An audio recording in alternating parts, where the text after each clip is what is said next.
I'm so Glee. Oh my gosh! Wow, that's so crazy. It's so dumb of me. You Psych fans are the best fans, just under Chuck fans, I will say. But we all love pineapples, so we have something in common. It really, really means a lot to me that the cast and creators of Psych have been so loving with their time and with you guys for the last 3 years. And it's meant so much to me that you guys have cared so much to buy tickets and be with us at Nerd HQ for the last 3 years. Who's been here before? I love it. And who's here for the first time? And are you as excited as they are? Fantastic, fantastic. Well, we have an amazing lineup for you guys today. Hold on. I have my little cheat sheet just so I don't get anybody's name wrong. Are we ready to rock? Are we ready to go? Okay, and everybody, you guys do realize that you just raised $5,000 for Operation Smile with your donation, so that's a huge thing. We're ready? All right. Ladies and gentlemen, without any further ado, what? Oh, please turn your phones on silent. No filming and no flash. You can take pictures, but no filming and no flash. And I have my bruisers all around here who won't actually accost anyone, but they will give you really dirty looks. Really. We're still yeah. Oh, yeah. So check this out. So if you have a question, you raise your hand, and they're just going to pick on you. I mean, not pick on you, pick you to stand up, and you just stand up and you talk. We have microphones laid all over the audience, so we don't have to wait for a mic to be handed to you. If you get picked, you stand up and you ask your question. Sounds good? All right. No, does that sound good? I mean, come on. I put a lot of thought into that. That's so much better. All right. Without any further ado, please welcome producers Chris Henze, Kelly Kulchak, creator Steve Franks, and your stars James Roday and Dulé. Ho!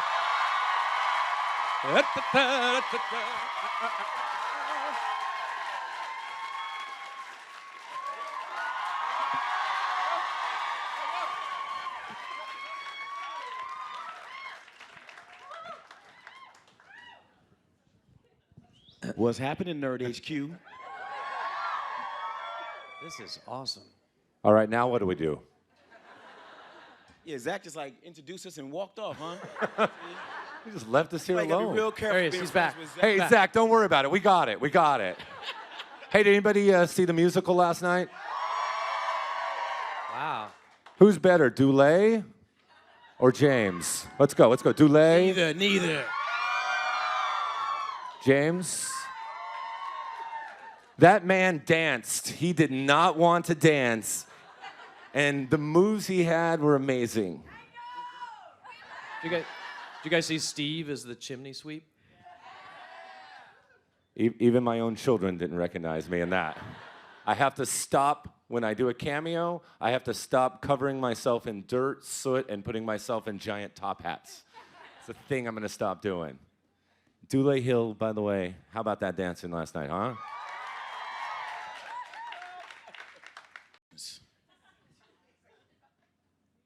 Sure, why not? I like your outfit, by the way. What? Is that like a laser tag? Totally laser tag. I love laser tag. What? Wait, are they doing Laser Tag, the movie, this year? Because I want to write that. Question, did you have the helmet? Did you have the laser tag helmet growing up? I did. This is my mom, and we can talk about her later. Oh, okay. So my question, especially for the producers, is what part, if any, does the feedback of social media play in the creative process? Chris, do you want to take this one? It does. It does. Oddly enough, we are so full of ourselves that we sit around and read as much as we can for feedback, and we do take it into consideration. I think when we're thinking about things to do. They definitely tell us when they don't like what we did. That's true.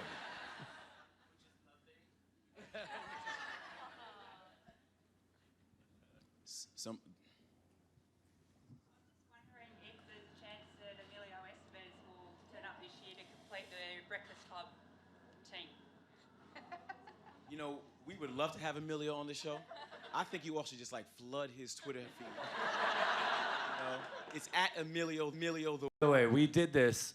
We shot what essentially became a 90-minute musical and airs for 2 hours. We shot this in 14 days with 1 day of rehearsal. 1 day of rehearsal, which was a weekend. Yeah, that's these guys.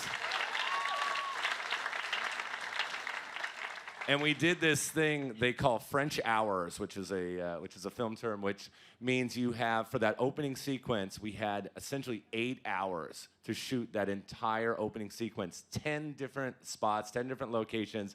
We thought we had a lot longer than that, but then we found out that we had 8 hours to load in, finish, load up the trucks, and be gone from the location. So we were racing, and you can see the sun going down in the ocean on the very last shot as those guys walk away. I mean, it was the last bit of daylight, and these guys are just, I can't say enough about how fantastic they were, and the fact that I had each and every one of them dancing on stairs in just about every song.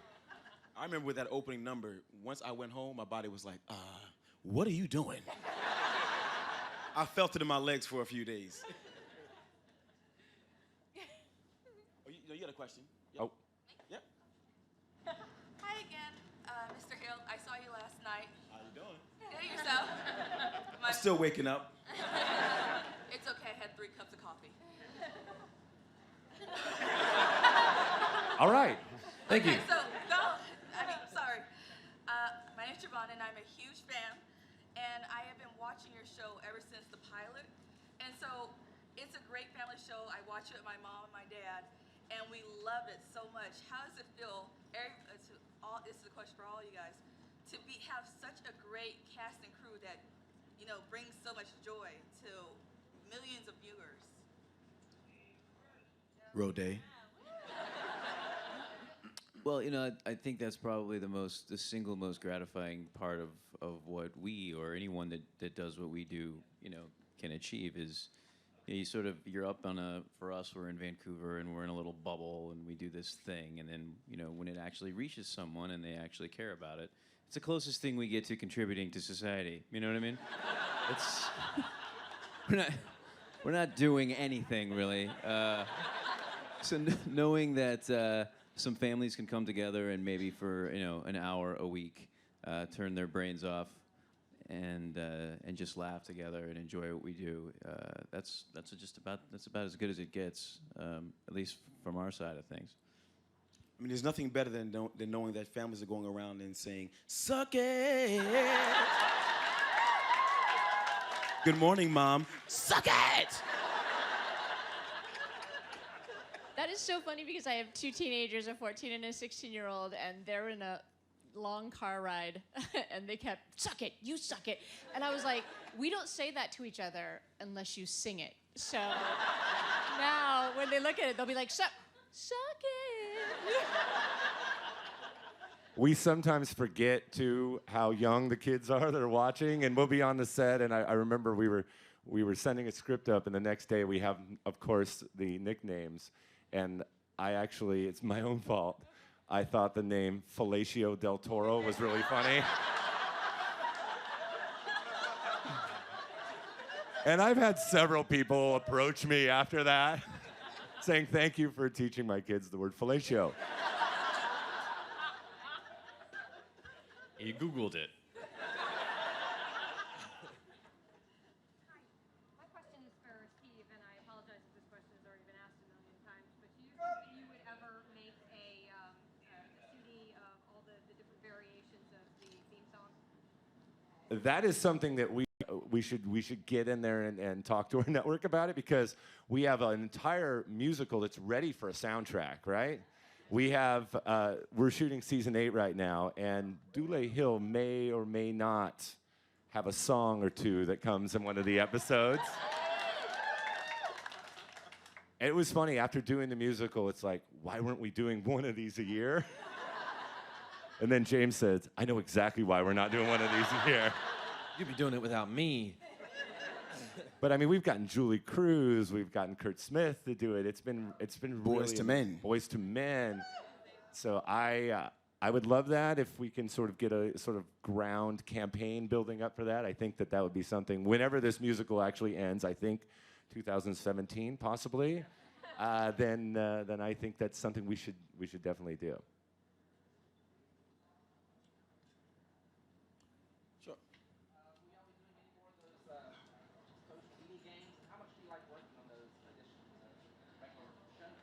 That's a good question. I don't know if we're doing. I think we're doing something this year. I'm not sure exactly what it is that we're doing. I don't. I don't know what we're doing this year. I think we're You know doing what? something. The social team is so fantastic at USA, and they've really led us through the process.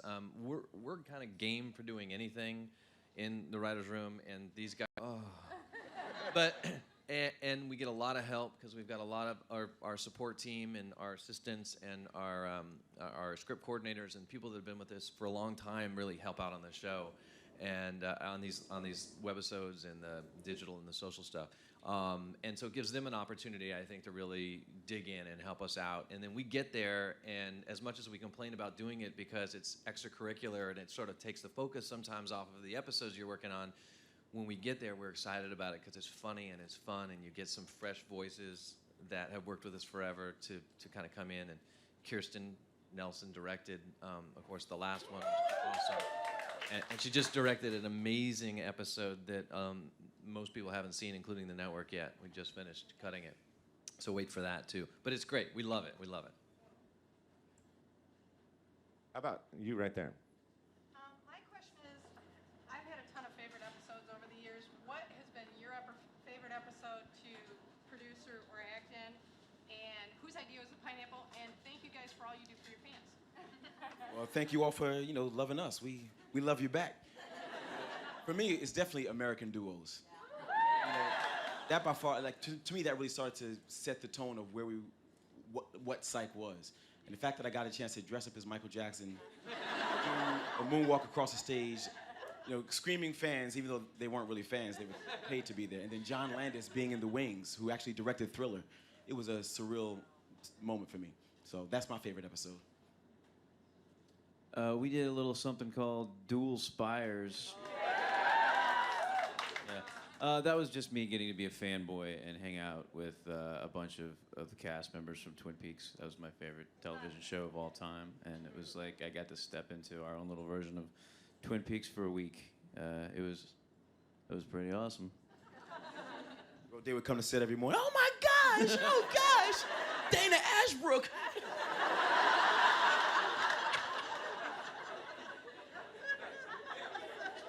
That's pretty much what that's what happened.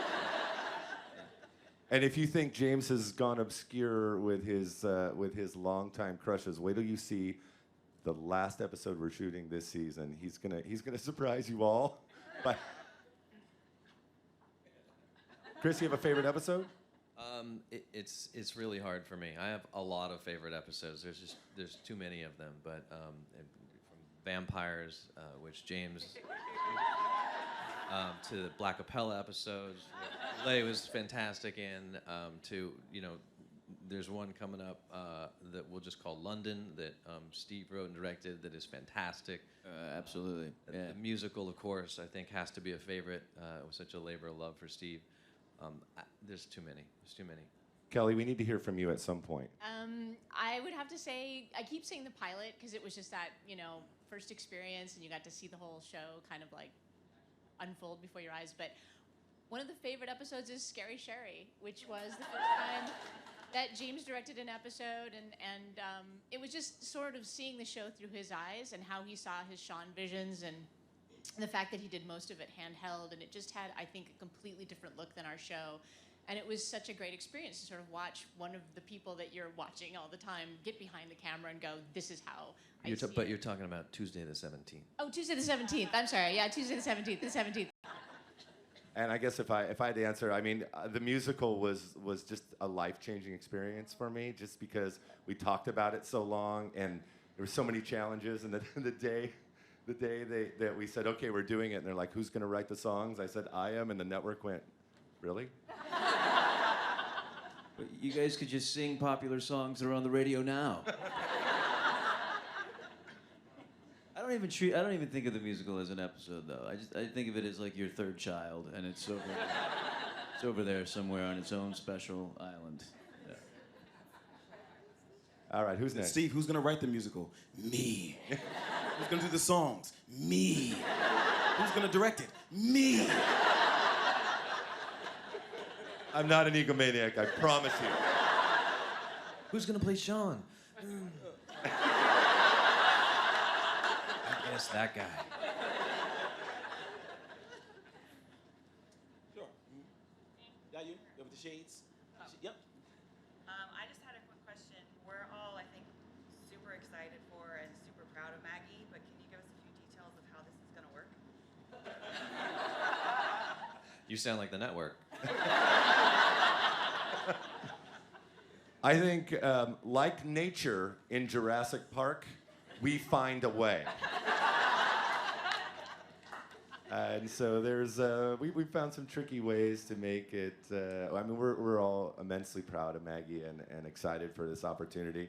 And we figured it out. I think we figured it out. USA quick. was great about, in our studio, it was great about working with ABC, and ABC was great about working with the studio, and the schedules lined up. So she's working on Psych right now. That's all I know. I would say, I know her new show films here in LA, so I could just say Maggie spends a lot of time on the plane. Going back and forth. But she's all over season 8, you guys, so never fear. Who's next? Oh, you got a question, right? You got a question. Okay. I just. Nice jacket. Oh, thank you. I was wondering which of Gus's nicknames are your favorites? I always go back to the first one, Gus Silly Pants Jackson. Because I remember when we filmed that, Roday just kind of pulled that out. And after the take, I was like, what did you call me? And that kind of started the whole trend. I like that one. I like Lavender Gooms. That's actually the name of my great aunt. Much, there's too many of them, but those would be my two favorite ones right there. How about you? If you guys were to do a Rocky Horror Picture Show themed episode, who would you cast as characters? Who would dress as who? I'm gonna leave this one to Roday. You can answer this one. Well, I don't think there's any question that Amundsen is Frankfurter. I mean, that... You like that?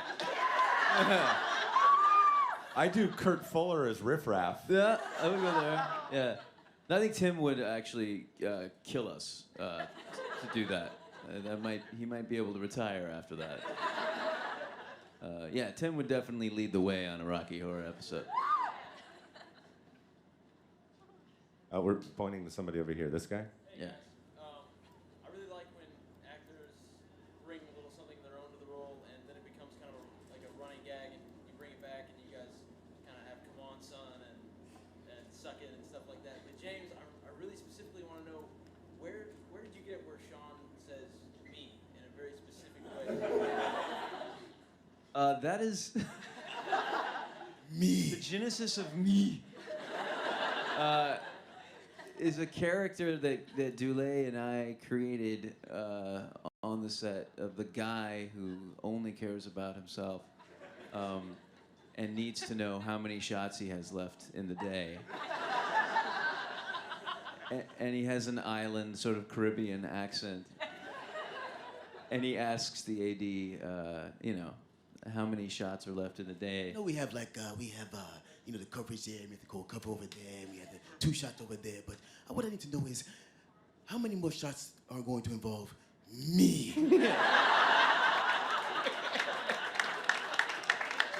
It's that guy who also found his way into the show. Most of those things that you see us do on the show started off camera, with us just fooling around in between shots, and then next thing you know, someone does it in a take, and then it has a life of its own. And Come On, Son, of course, we can't take credit for that at all. That's Ed Lover. That's right. And usually what happens at the genesis of those bits is that they're created on set, they're shot, they send them down. The 3 of us are sitting editing, and we're like, what the hell was that? Why did they keep doing that? Cut that out. And then a few slip through the cracks, and then people love them, and we go, all right, it's a thing. It's like with Come On Son, I saw Ed's, his online, Come On Son online, and I was rolling in my trailer, I was crying. I said, Roday, you gotta come see this, Check out Ed's thing, and we both checked it out, and then we had to go, we had to put it right in the scene right after that. It was like, come on, son, don't you go Ed Lover on me. And then what else? There's last year was. And that's something I used to do with my cousins all the time. And they write it in the script. It's Gus smacks. A smack. And I kept going, what is this? And The best one of those was in Santa Barbara Town 2, and you guys had a whole argument with just the smacks in the bookstore.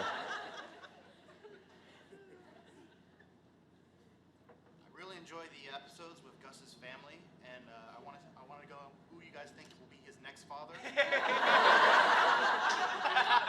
And also, is there any plans for maybe Lassie's dad or mom coming into the picture? Never done that. We've seen Lassie's mom. We've seen Lassie's mom and her lover several times. She's never. Lassie's dad would be cool. Yeah, Lassie's dad. Lassie's dad was never around. I mean, you have to say that Brolin was sort of his sort of surrogate father there in High Noonish. I don't know if we're gonna see Gus's new dad anytime soon. I think Steve has been pitching me. Steve, who's gonna play my next dad? Me. I'm like, Steve, I don't look anything like you. I know, but it's okay.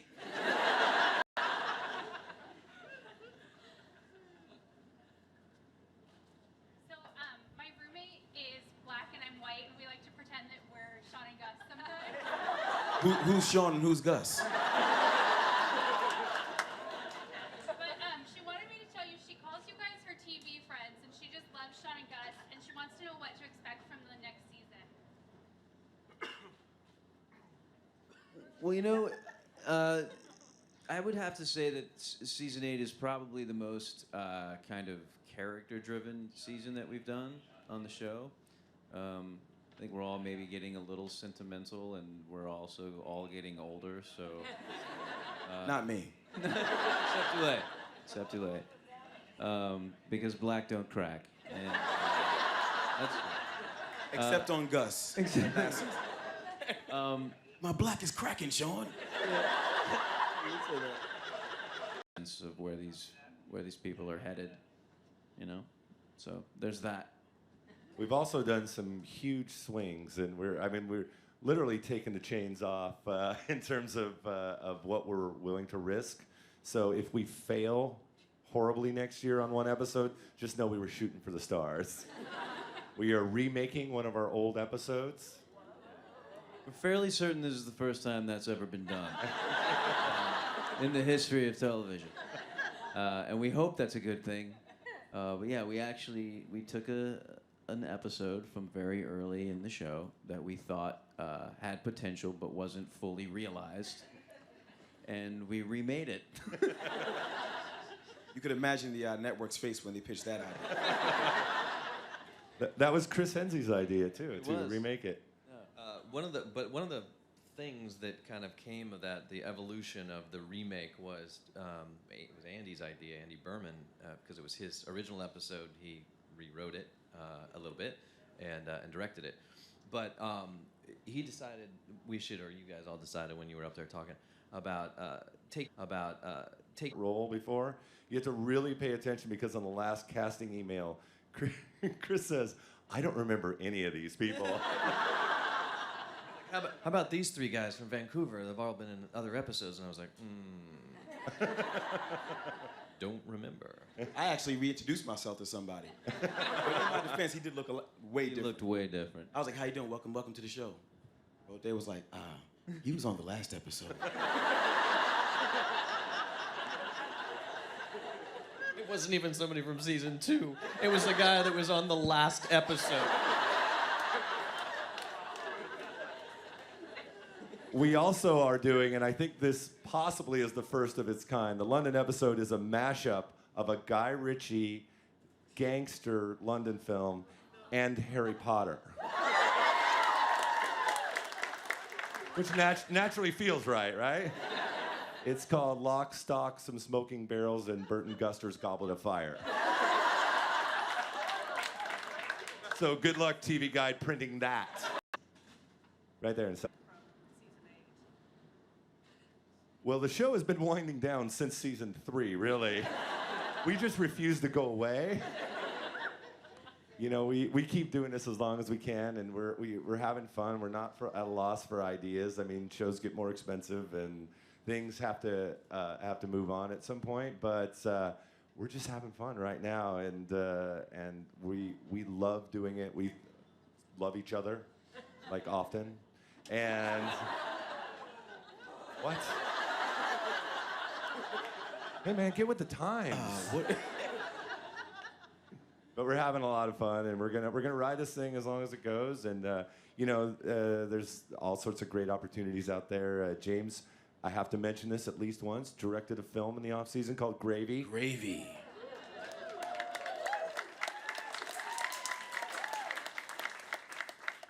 And when this show does end, there's always the possibility of Psych movies. Not little Kickstarter $2 million Psych movies. I'm talking $180 million. Sean and To the psych outs from like the end of the episode. So do you guys have a favorite psych out that you guys have done? I think for me, it goes back to the pilot, because that's what started all the psych outs, and that was really just me and Roday acting a fool off camera. And then Michael Engler said, "No, let's put it in. Let's film it." And that was when I did Man in the Mirror. So that was my favorite, I think. Yeah, I would actually agree with that. Because a lot of the Psych outs sort of, once they became like a fun, popular thing that the network also enjoyed, it was almost like we had to think of a lot of them, as opposed to them happening kind of organically and off the cuff. But that first one was just pure, in the moment nonsense. And the fun thing about that is we told them, we want to air this at the credits. It's like, you know, it's like a Burt Reynolds movie. It's the end of Smokey and the Bandit. And they said, oh, okay, great. What song did you sing? It's a Michael Jackson song. Be cheap. Yeah. Back there. You talked about developing more characters, and I was just wondering, is Woody also going to be like developed, or is he going to remain like a mystery, sort of random guy? I think even when Woody is a major presence in season 8, I'm not sure how many layers of the onion get peeled back, but you definitely get plenty of Woody for your dollar.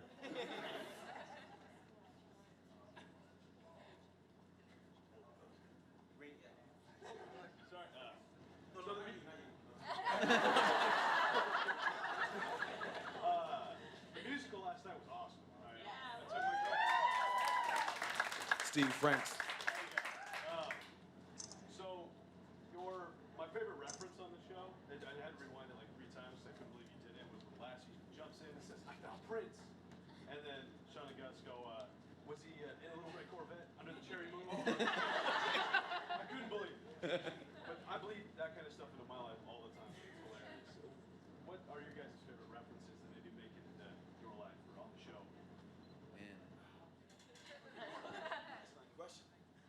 I think my favorite one from the musical last night, and I'm very proud of this, that I got it in because I was trying to do it since season 2, is the Gus Don't Be in the musical is Gus Don't Be the very model of a modern major general. I don't know why I gave it such a deep voice. It cracked me up every time. It never made it. I think it was cut out the episode. Bless. And by the way, there's a hidden reference in last night's episode. Oh, sorry, go ahead. We love you, Rebecca. That's all I was. I have no idea why I gave her a deep voice like that. Made me laugh, though. There's a hidden reference in last night's episode is last year when we were wooing Zach to be in our musical, and then he got this huge movie. So I had named the character Z for him. I know. So look at that. You guys are the only ones who know that. And I kept it in there just as a tribute to what a great guy this guy is.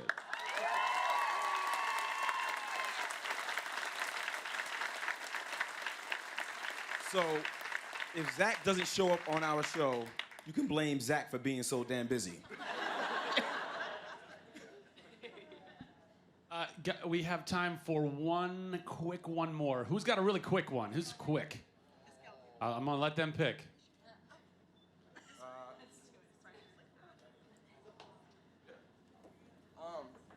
So you said that the musical, which was awesome last night, was your little third baby, but is the main character gone now, or is she gonna be in the future episodes? First of all, you should have started that with spoiler alert.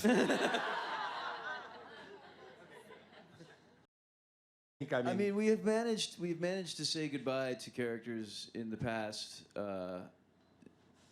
in the world as we know it, and then still get them back on our show. So I suppose anything is possible. Jimmy Simpson's been on our show twice since he died. That's true. 2 posthumous appearances for Mary Lightly. I think we should do one more. How about that? One more, sure. It's your panel. You do what you want to do. All right, we're here all day, guys. Hey,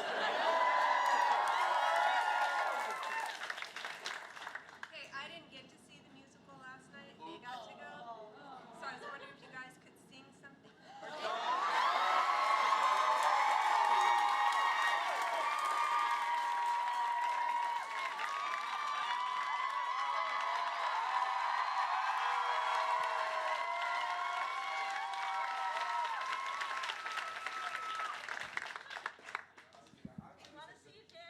The truth of them, it's all good fun till an eye comes out. I'll do what I have to for my own safety and legality, 'cause technically it's a felony.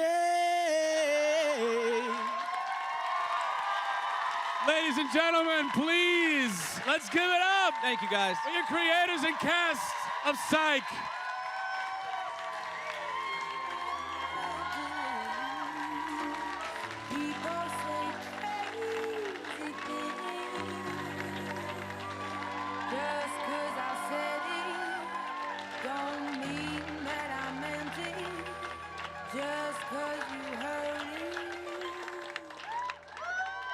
What was that, huh? Get out of here. Okay, so, oh man, I love you guys so much. Thank you so much for being a part of this. Thank you so much for giving them so much love. Not that that's a surprise. Hey, so, a couple of questions actually. Is it cooler in the room this year? Do you guys feel the air conditioning? Amen to that. All right.